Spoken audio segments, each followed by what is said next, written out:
Hello বন্ধুরা, কেমন আছো সবাই? আশা করছি সবাই খুব ভালো আছো। আমি অভিষেক আর আমার এই চ্যানেলে আপনাদের সবাইকে সুস্বাগতম। তো আমরা যে North Bengal, North Sikkim ride প্ল্যানটি করেছিলাম সেটার এপিসোড 1 এ আমরা এক রাত এবং পুরো দিনের মধ্যে কলকাতা টু শিলিগুড়ি হয়ে সেলেরিগাঁও এসে পৌঁছাই। সেলেরিগাঁও আসার মুখে আমাদের অনেক বাজে রকম রাস্তার সম্মুখীন হতে হয়। তো সেই সব বাজে খারাপ অফরোডিং রাস্তাগুলো পার করে আমরা অনেক রাত্রেই প্রায় সেলেরিগাঁওতে পৌঁছাই এবং সেখানে আমরা রাতের ডিনার করি। বেশ, তো সেই ডিনার করে আমরা মোটামুটি তাড়াতাড়ি শুয়ে পড়ি, কারণ আমাদের পরের দিনের প্ল্যান ছিল ঋষিখোলায় গিয়ে ক্যাম্পিং করা। তো চলুন তবে দেখা যাক episode 2। So very good morning from Sillerygaon. আর কালকে অনেক মানে সমস্যা ঝঞ্ঝাট মিটিয়ে ফাইনালি আমরা সেলেরিগাঁওতে ঢুকেছি হচ্ছে ওই 7টা, 7:30, 8টা নাগাদ। তো যাই হোক, রাস্তা প্রচণ্ড খারাপ ছিল। যে রাস্তায় সেলেরিগাঁও আসার যে রাস্তাটা সেটাতে কাজ হওয়ার জন্য মানে ওটাও অফরোডিং রাস্তা, তারপরে যেখান থেকে এসছি আমরা সেটা তো আরোই বাজে রাস্তা, মানে ওটা টেম্পোরারি ক্রিয়েট করা হয়েছে পাহাড় কেটে জাস্ট বুলডোজার দিয়ে। তো সেই রাস্তা দিয়ে মানে খুবই খুবই অ্যাডভেঞ্চারাস ওয়েতেই আমরা এসছি বলতে গেলে। তো যাই হোক, ফাইনালি আসলাম। এসে আমরা একটা হোমস্টে নিয়েছি এখানে। তো এটা মোটামুটি যে রাস্তাটা আছে এখান থেকে আসার, সেখান থেকে মানে টপেই এটা, বেশ এখান থেকে ভিউটা ভালো। বাট আনফর্চুনেটলি আজকে টোটাল ফগি ওয়েদার থাকায় আমরা কোনো ভিউই এনজয় করতে পারলাম না। সো হোয়াট এভার, কালকে যে রাইডটা হয়েছে ওটা আমাদের অনেকটা মানে ওটা একটা লাইফের মেমোরি ক্রিয়েট করে দিয়েছে। তো সেই হিসাবে তো এই হোমস্টে যেটাতে রয়েছি এটা ভালো, মানে মোটামুটি 800 করে পার হেড নিচ্ছে। একটু মানে প্রাইস তো খারাপ লাগছেই যে, বাট জিনিসটা হচ্ছে এখান থেকে ভিউ মানে যদি থাকা হয় অন্য সময় আসা হতো হয়তো ভিউটা ভালো পেতাম, বাট পাইনি। অ্যান্ড এটা টপের থাকায় এখানে মানে এরিয়াটাও পুরো গ্রামটাও এখান থেকে যদি দেখাই, এখান থেকে পুরো গ্রামটাকে পুরো সম্পূর্ণ দেখা যায়। তো তো এখানে রুম রেন্ট তো বললাম 800 টাকা করে। তো তার সাথে যেটা দিচ্ছে এরা ফুডটাও দিচ্ছে, উইথ ফুড রুম রেন্ট, মানে এটা একটা ছোটো প্যাকেজ টাইপের। তো আমাদের এই যে রুমটা, যেটা চারিদিকে মানে মেজড আপ হয়ে রয়েছে, কারণ সবার 4 জনের জিনিস টোটাল। তো এই হচ্ছে আমাদের রুম। বেডগুলো দিয়েছিল, দুটো বেড আছে। এটা একটু ছোটো বেড আছে ওটা, তবে ওইটা বড় বেড, বেশ ওটা বড়। তো এইগুলো রয়েছে। আর বাথরুমটা এরকম দিয়েছে, দেখা যাচ্ছে। হ্যাঁ, তো এই হচ্ছে বাথরুম আছে। তো গিজারও বসানো আছে ভিতরে। তো শীতের মধ্যে প্রবলেম হয়নি, যদিও কালকে রাত্রেবেলা ইলেকট্রিসিটি ছিল না, ওটা একটা প্রবলেম হয়ে গেছিলো। তো ওটাই, আমরা এবার এখান থেকে বেরোবো। আমাদের আবার ওই সেই অফরোডিং রোড পার করে যেতে হবে। অ্যান্ড তোমরা ভিডিওতে দেখতে পাবে যে কী সিচুয়েশানের মধ্যে দিয়ে মানে আমাদের অফরোডিং করতে হয়েছে। যাই হোক, এটা আমার মানে ফার্স্ট রাইডে এত কিছু এক্সপিরিয়েন্স করাটা মানে বিশাল একটা পাওয়া। তো অবভিয়াসলি থ্যাংক টু লাইক সৌভিকদা, বিকজ সৌভিকদার জন্য এই ট্রিপটা পুরো হয়েছে, যে সে জোর করে আমাদেরকে নিয়ে এসছে, অ্যারেঞ্জ করে সব কিছু করে। তো দেখা যাক, এখান থেকে আবার যেতে হবে আমাদের ওই রাস্তা পার করে। তো ওটা নিয়েই চাপ লাগছে, ওটার জন্য পুরো মাজা পিঠ ব্যথা হয়ে গেছে, হাত ফাত ব্যথা করছে, এত ক্লাচ মেরে মানে চিপে চিপেই হবে। তো যাই হোক, সো হ্যালো গাইস, আমরা এখন বেরোবো। তো আমাদের এখন টাইম হচ্ছে 12টা বাজে। তো আমাদের গাড়ি প্যাকিং পুরো কমপ্লিট, ঠিক আছে। পাপ্পুদার গাড়ি, আমার গাড়ি আর রাজুদার গাড়িও পুরো প্যাকিং করে নিয়েছি। অ্যান্ড আমরা উপরে কভারও চাপিয়ে দিয়েছি, কারণ বৃষ্টি আসার চান্সেস আছে। আমি নিজেও রেনকোট পরে নিয়েছি। আমরা ঋষিখোলা যাচ্ছি এরপরে। তো আমরা যে হোমস্টেটাতে ছিলাম, হোমস্টেটা হচ্ছে হেভেন ভ্যালি। এটা এই হোমস্টেটা মানে বলতে গেলে টপ ভিউতেই রয়েছে মোটামুটি। তো এখানে মোটামুটি ভালোই সব কিছু যা অ্যাকোমোডেশন ছিল সব ভালোই। তো ঠিক আছে, আমাদের তাহলে রাস্তায় আবার দেখা হচ্ছে। আমরা বেরিয়ে পড়েছি, সেলেরিগাঁও ছাড়ছি। তো চলো যাওয়া যাক।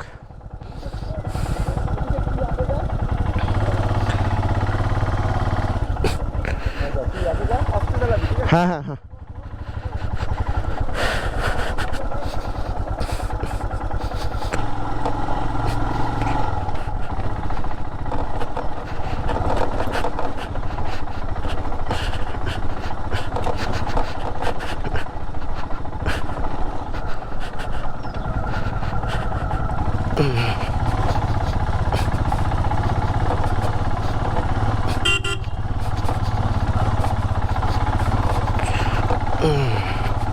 ও ভাই,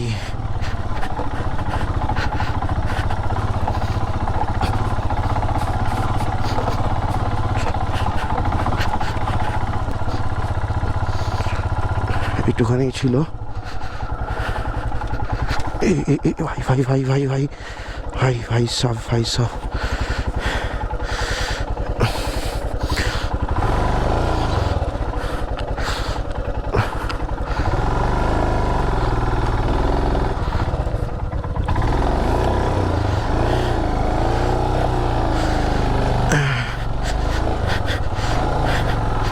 ও ভাই ভাই, বড় বড় বোল্ডার পাথর পুরো। শিট यार,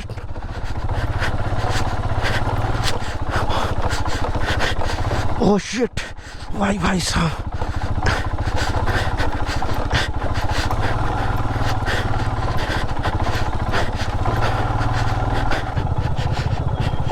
ও ভাই, এ তো বহুত নিচু এটা। ভিডিওতে কতটা কি দেখা যাচ্ছে জানি না, বাট এই সামনের এটা কিন্তু অনেকটা নিচু। পিছন থেকে টান অভিক, পিছন থেকে টান। নাকি দিক দিয়ে যাবো।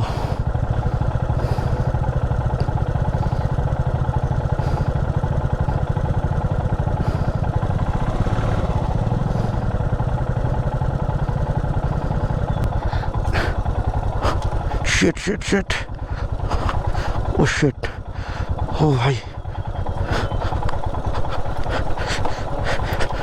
ओ भाई साहब, भाई साहब, ও ভাই, পুরো পিছনের চাকা স্কিড খেতে খেতে হলো এত পর্যন্ত।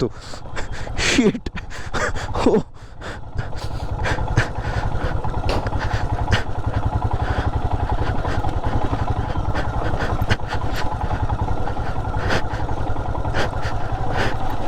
ও ভাই,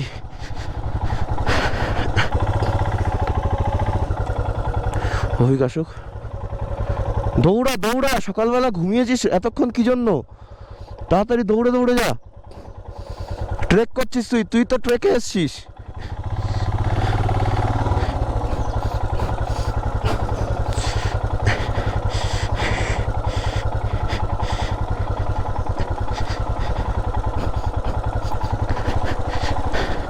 চলো রাজুদা, চলো রাজুদা, লেটস গো। What happen? পায়ে লাগছে? ও ফোন কল। এই পুরো জঙ্গল চারিদিকে, সেখান থেকে নামছি দেখো, মানে আমাদের ম্যাপেও কোনো রাস্তা দেখাচ্ছে না। এটা অ্যাকচুয়ালি পুরো জঙ্গল কেটে, মানে পাহাড় কেটে জঙ্গল কেটে কোনো রকম একটা রাস্তা বানানো। কি অবস্থা চারিদিকে। কিছুক্ষণ আগে একটা হরিণও দেখতে পেয়েছে বাপ্পু দ্বারা, তো সেসবও আছে এখানে। যদি হরিণ থাকে, অন্য কোনো জানোয়ারও থাকতে পারে, জন্তু জানোয়ার, তো সেক্ষেত্রে তাড়াতাড়ি যাওয়াটাই বেটার। আমি ও ভাই,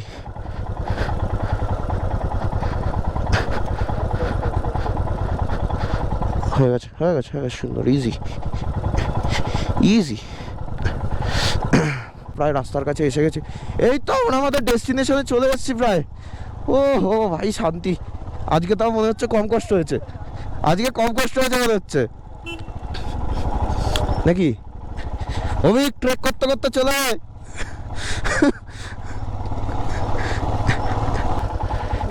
কেমন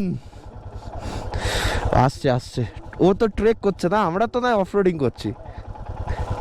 ও ট্রেক করছে। কেমন লাগছে মনে? একটা সে মনে হচ্ছে না জল এসছে, মনে বুকে জল আছে না, ফিরে এলো সত্যিই তাই। তাও অনেক কষ্ট, কম কষ্ট আজকে নামতে পেরেছি, কারণ ওটা নামারই তো মেন রাস্তা তো। হ্যাঁ ওটাও, দুটোই টাফ, বাট অ্যাডভেঞ্চার তো 100% হয়েছে।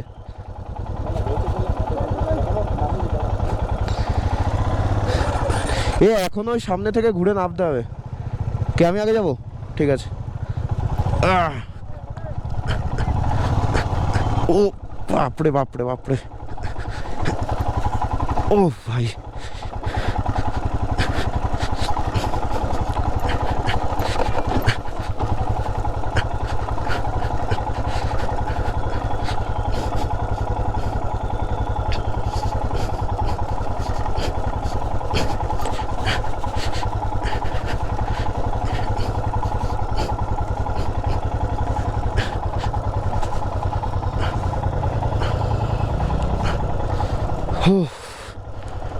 ফাইনালি অনেক কষ্ট করে রাস্তায় এসে পড়লাম।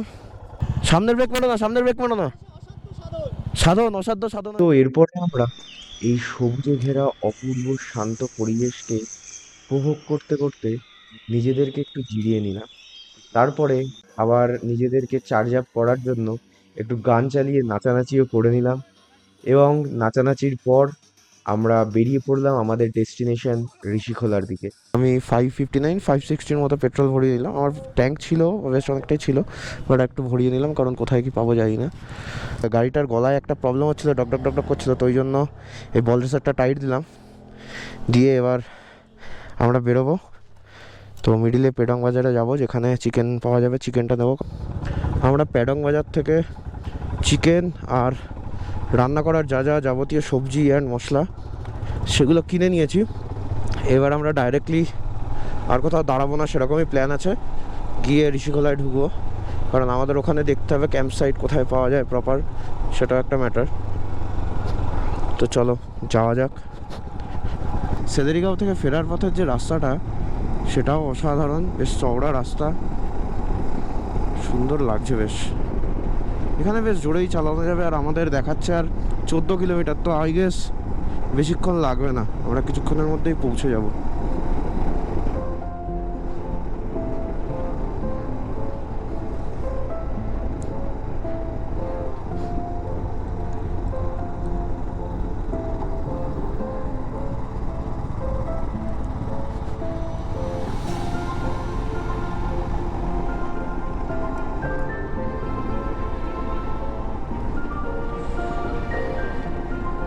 ওফ, কি ভিউ, কি লাগছে, অসাধারণ।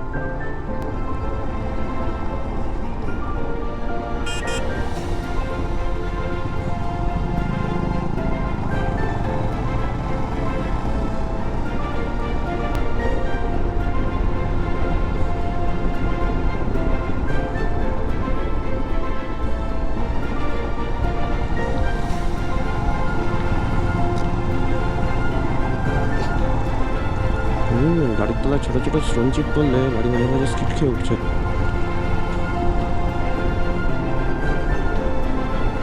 ওফ, কি view, it's looking like a portrait. ও হো হো, কি লাগছে।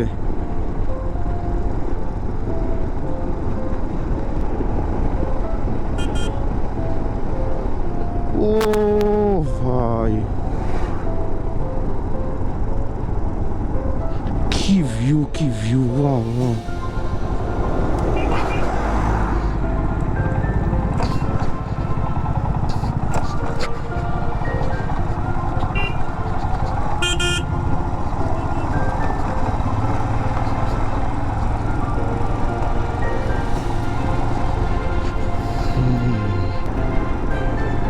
ও ওই দেখো মেঘগুলো জমে জমে রয়েছে পাহাড়ের কোলে, কি সুন্দর লাগছে।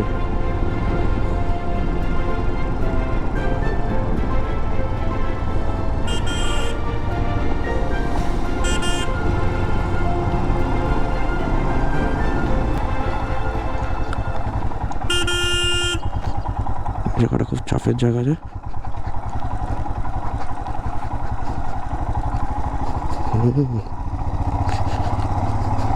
ভালো রাস্তা থাকলে প্রবলেম হয় না, কিন্তু ওই আলগা রাস্তাতেই প্রবলেম বেশি।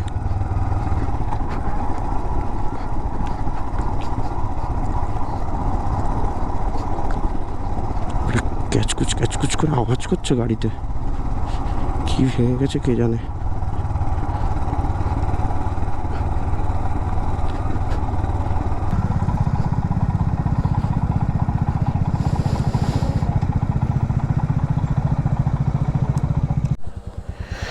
তো সেলেরিগাঁও থেকে আসার পথে ঋষিখোলা যাওয়ার পথে একটা চেকপোস্ট পড়ে, যেটা এটা হচ্ছে ওয়েস্ট বেঙ্গলের। আর সেখানে আমাদের এন্ট্রি হয়ে গেছে। এখানে যে কোনো একটা আইডেন্টিটি প্রুফ জমা দিলেই হয়ে যায়। ওতে নাম, ফোন নাম্বার অ্যান্ড যে গাড়ির নাম্বারটা আছে, যে গাড়িটা রাইড করছে সেই গাড়ির নাম্বারটা দিলেই হয়ে যাবে। এবার নেক্সট রয়েছে সামনে সিকিম চেকপোস্ট, তো সিকিম বর্ডারের চেকপোস্ট। তো সেখানে দেখি এবার সিকিম বর্ডারের চেকপোস্টে কী কী জমা দিতে হয়।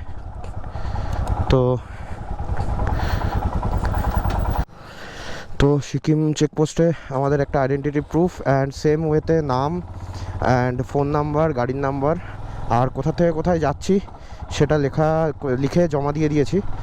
তো এবার আমরা রওনা দিয়ে দিলাম ঋষিখোলার দিকে। তো চলো যাওয়া যাক। কোথায় গেল সবাই?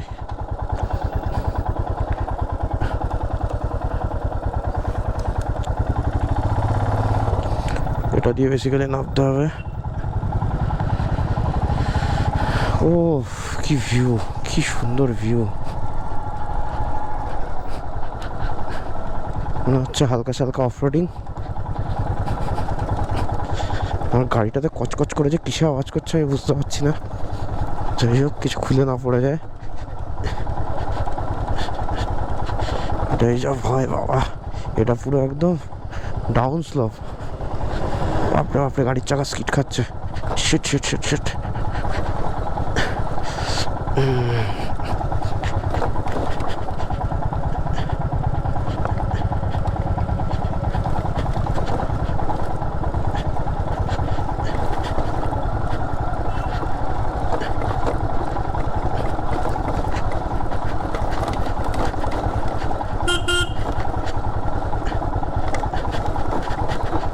হালকা হালকা ব্রেক মেরে যাচ্ছি, বাপরে এত ডাউন স্লোপ, মানে কন্ট্রোল করা যাচ্ছে না।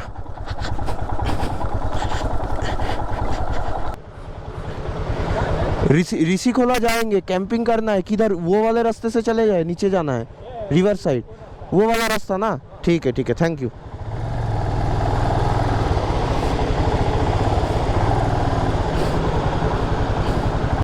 আচ্ছা, মানে আমাদের ওই দিকটাতে ক্যাম্পিংয়ের জন্য বেস্ট জায়গা হবে, তো দেখি এখান থেকে যাওয়া যায় নাকি।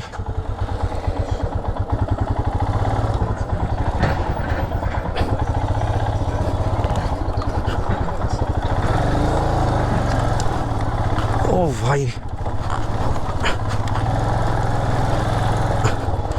ফাইনালি পার করে ফেলেছি। ও ভাই ভাই ভাই,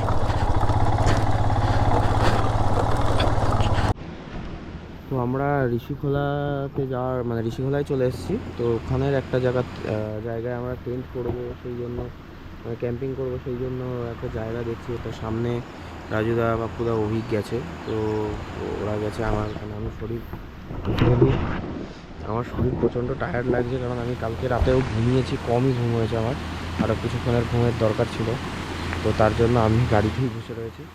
মানে এত ট্রাভেল করে হচ্ছে না, একটু রেস্ট দরকার প্রপার। তো এইখানের ভিউ কিছুটা এরকম, এখান থেকে একটা নদী বয়ে চলেছে। তো এই নদী আশেপাশে অনেকগুলো স্টে হাউস আছে, তবে আমরা স্টে হাউসে থাকছি না এখন। আমরা নিজেরাই ক্যাম্পিং করবো, আমাদের বাজার ফাজার করা হয়েছে, রান্নাবান্না করা হবে, তো ওটা একটা আলাদা এক্সপিরিয়েন্স আমরা পাবো। তো এই রিভার সাইডেই ক্যাম্পিং হবে। এইখানে ভাবছি একটা টেন্ট লাগিয়ে দেবো, আর এই সাইডের দিকে একটা টেন্ট লাগাতে হবে। কিন্তু প্রবলেমটা হচ্ছে এখানে স্টোনগুলো এমন মানে ছোটো ছোটো, এগুলো পিঠে লাগতে পারে, মানে শোয়াটা একটু চাপ আছে। দেখা যাক, ম্যাট আছে, ম্যাট দিয়ে যদি পসিবল হয় তো সেইভাবে করতে হবে, কারণ গাড়ির কাছেই আমরা থাকতে চাইছিলাম। ফার্স্টে ভাবা হয়েছিল দূরে ওইদিকে যাব, কিন্তু ওদিকে যাইনি আর। তো এই জায়গাটাতেই করার প্ল্যান করতে হবে। তো এরপরে এতখানি ট্রাভেল করার পর যেহেতু শরীর প্রচণ্ড টায়ার্ড হয়ে গেছিলো, তো তাড়াতাড়ি করে আমরা টেন্টটাকে অ্যাসেম্বল করতে লেগে যাই। সো আমাদের সব সেট আপ কমপ্লিট। এখন এই টেন্টটাতে আমি থাকছি, আর আমি আর রাজুদা থাকছি এটাতে বৃষ্টি হবে, পাপ্পুদা আর অভিক থাকবে। তো মনে হচ্ছে আকাশের তো হাল দেখে যা মনে হচ্ছে বৃষ্টি হবে। যদি বৃষ্টি হয় একটু চাপ হয়ে যেতে পারে আমাদের। গাড়ি তো ওখানে একটা রাখা, এখানে আমার গাড়িটা রাখা, আর এই জায়গাটাতে পাপ্পুদা এখানে একটা সুন্দর দড়ি সিস্টেম করে দিয়েছে, যেখানে আমরা জামা কাপড় মেলতে পারবো। এই আমাকে একটু প্রমোট করে দাও। সবাই সাবস্ক্রাইব করুন, ভালো না লাগলেও লাইক করুন প্লিজ। করে দিন ঠিক আছে, তো লাইক টাইক করে দিন, কি হবে। এই জীবনে তো লাইক ভালোবাসা এগুলো নিয়েই বেঁচে মানুষ। ওখানে রাজুদা জলের ভিডিও করে, জলের ভিডিও করে, মানে সে যে জলটাকে মনে হয় বরফ করে দেবে না কি করে দেবে জানি না। রে বাবা, আকাশে মেঘ ডাকছে, ওই দেখুন শোনা যাচ্ছে। ঠিক আছে, এই যা অবস্থা। সো গাইজ, হঠাৎ করে বৃষ্টি নেমে গেছে, পুরো চারিদিকে মানে ভিজে টিজে অবস্থা খারাপ। আমরা ভিজে গেছি, কোনো রকমের টেন্টের মধ্যে সব জিনিসপত্র ঢুকিয়ে বসে গেছি। তো হেলমেটটা হালকা ভিজে গেছে মনে হচ্ছে, যা হ্যাঁ মনে হচ্ছে হালকা ভিজে গেছে। এটা ঘুরে বেড়াচ্ছে ছোট্ট কি অবস্থা। বাইরে কি দেখানো যাবে সিচুয়েশন? এরকম ব্যাগ দেখা যাচ্ছে একটা, কোথার থেকে ব্যাগ চলে এসছে। বাইরের ওয়েদারটা কিছুটা এরকম আপনারা দেখতে পাচ্ছেন, আমি প্লাস্টিকের ভিতর থেকে দেখাচ্ছি কি লাগছে, অসাধারণ অসাধারণ। এটা মনসুন ওয়েদারে ক্যাম্পিং, এটা মানে অন্যরকম। ওফ কি ওয়েদার, কি ওয়েদার কি ওয়েদার কি ওয়েদার, অসাধারণ ওয়েদার।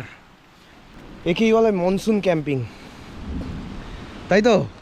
একদম বৃষ্টিটা হবে এরকম ফিলিংস, ওই কোটি কোটি কোটি কোটি টাকা তো ইনকাম করবা, বুঝে রাখবা, ঠিক আছে? এইগুলো করা যাবে না, ঠিক আছে? এই যে ফিলিংস সত্যি তাই, অসাধারণ লাগছে, অসাধারণ অসাধারণ লাগছে। আমি ভিজে গেছি, আমার মানে গা হাত পা মুছতে হবে, আমি মুছিয়ে আমি ভিতরে বসেছিলাম, এই হচ্ছে অবস্থা। আর আমার জুতোর কম্বিনেশনটা হচ্ছে এরকম হয়ে গেছে, ঠিক আছে? আমি বেরোতে গিয়ে আমি খেয়াল করিনি কি অবস্থায় জুতো ছিল আমার। তো যাই হোক, হোয়াট এভার, যে এখানে সুন্দর করে বাঁধা চলেছে। এ বাবা জল জমে গেছে, দেখুন কি হবে, ঠিক আছে? এই বৃষ্টির জল, এ ভাই বেরো বেরো বেরো, আমি এর মধ্যে ফেলিস না, শুতে পারবো না। এ গেল গেল গেল রে। তো তলা দিয়ে সাপোর্ট দেওয়া নেই, ওইটা উঁচু করে দাওনি, তলা মালটা এরকম উঁচু করে দাওনি, আমি যেরকম করেছিলাম। হ্যাঁ না,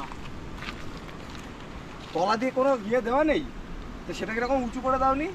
তলা দিয়ে নেই, এর উপরে দেওয়া আছে, অসুবিধা হবে না, এর ভিতরে পাতা আছে। এই রে চাপ হয়ে গেল, তলা দিয়ে এরকম উঁচু করতে হয়, মাথা মোটা। লাইটটা সরে যা, একটু সরে যা। এই হচ্ছে আমাদের সেট আপ রেডি, নিজেদের মতো করে সুন্দর বানিয়ে নেওয়া হয়েছে সেট আপ পুরো ক্যাম্পিংয়ের জন্য। ভাই লাল ভালো হয়ে যাচ্ছে। হ্যাঁ হেভি হচ্ছে, সামনে তো কিছু দেখা যাবে না, নদী পুরো চারিদিক অন্ধকার, এখন সামনে পাহাড় যায় একটু বোঝা যাচ্ছে হালকা। তো এরপর আমরা এরকমই আড্ডাই আর কি করতে করতে রান্না বান্না করে নিই, আর রান্না বান্না করে তাড়াতাড়ি খেয়েও নিই, কারণ আমাদের পরের দিনের ডেস্টিনেশন ছিল গ্যাংটক, আর আমরা প্রচণ্ড টায়ার্ডও ছিলাম, তারপরে আমাদের কিছু জিনিস ভিজেও গেছিলো। তো সব মিলিয়ে একটা অসুবিধার মধ্যেই আমাদের পুরো রাতটা কাটাতে হয়। তো সেই মতো আমরা রাত কাটিয়ে পরের দিন বেরিয়ে পড়ি গ্যাংটকের জন্য। এখান থেকে দেখাচ্ছে 29 কিলোমিটার গ্যাংটক সাপ্লাই, তো ওটাতেই মোটামুটি শাওয়ার হিসাবে ব্যবহার করছে এখন। তো মাছ ধরে নিয়ে এসছে কি আর আমরা হোটেল থেকে বেরিয়েছি, আমাদের